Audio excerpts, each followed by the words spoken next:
ការញ៉ាំគ្រឿងស្រវឹងច្រើនមិនត្រឹមតែធ្វើឲ្យស្រវឹងនោះទេ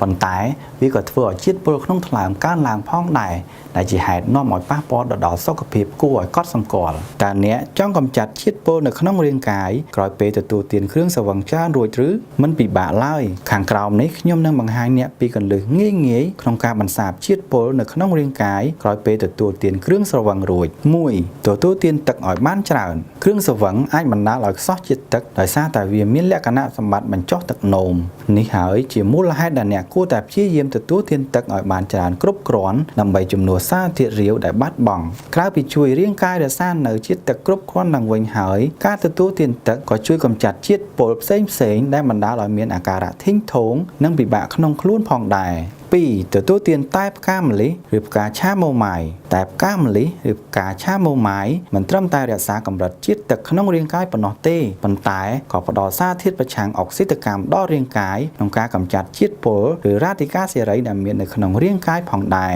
3. ទទួលទានយ៉ាអ៊ូសរីរាង្គមួយដែលងាយរងគ្រោះជាងគេក្រោយពេលញ៉ាំគ្រឿងស្រវឹងរួចគឺជាក្រពះតែម្ដងដូច្នេះដើម្បីជាការប្រសើរអ្នកអាចទទួលទានយ៉ាអ៊ូដើម្បីបង្កើនបាក់តេរីល្អៗក្នុងការថែរក្សាសុខភាពក្រពះឡើងវិញ 4. ធ្វើសកម្មភាពរាងកាយខណៈពេលអាការៈពិបាកក្នុងខ្លួនធ្វើទុកឡើងយកល្អអ្នកគួរតែបង្កើនសកម្មភាពរាងកាយបន្ថែមទៀតអ្នកអាចធ្វើលំហាត់ប្រាណងាយៗដូចជាការដើរជាដើមការធ្វើលំហាត់ប្រាណគឺជាវិធីដ៏ល្អបំផុតក្នុងការកម្ចាត់ជាតិពុលពីក្នុងរាងកាយបន្ទាប់ពីការទទួលទានគ្រឿងស្រវឹងរួច 5. ជៀសវាងការទទួលទានថ្នាំបំបាត់ការឈឺចាប់អ្នកមិនគួរទទួលទានថ្នាំបំបាត់ការឈឺចាប់ប្រភេទណាមួយឡើយចូលចាំថា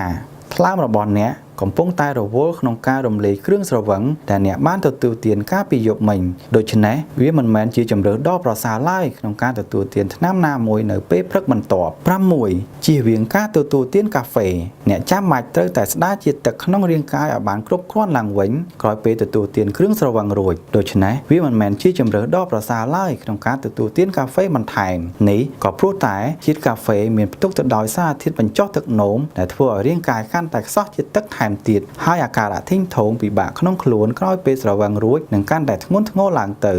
7. គេងឲ្យបានគ្រប់គ្រាន់ក្រោយពីស្រវឹងខ្លាំងកាលពីយប់មិញយកល្អគួរតែមានទម្លាប់គេងឲ្យបានគ្រប់គ្រាន់ដើម្បីមានថាមពលឡើងវិញ